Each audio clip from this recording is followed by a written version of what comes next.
Hey friends, welcome to Message Minutes.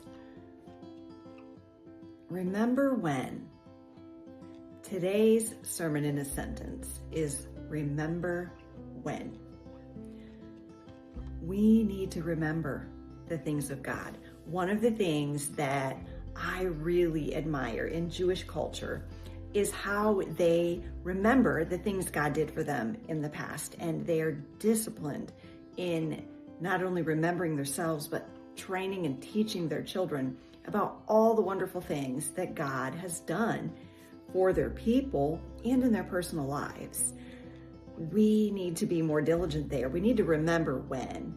And where we're at in the story today, in 1 Samuel chapter 4, the elders asked to have the Ark of the Covenant brought to them on the battlefield. And so the Ark showed up and the people were so excited. They were shouting and just praising, and they made so much noise that the enemies were swept with fear. They remembered what the Lord had done in Egypt, how he had brought his people out of Egypt with all the plagues. And they remembered all those things. The enemy remembered.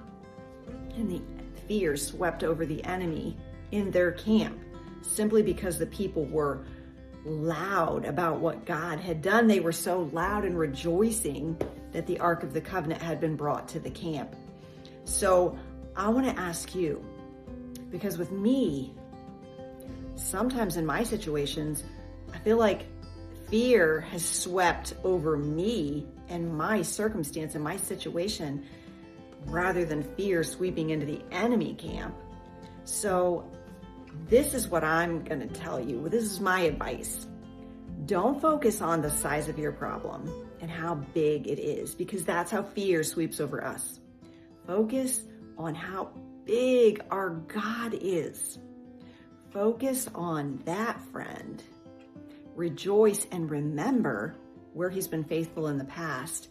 That's how fear sweeps over the enemy. Because as you remind yourself, as you remind God that you remember the things he's done and where he's been faithful, guess what? The enemy is also reminded, and fear will sweep over him because you are building up your faith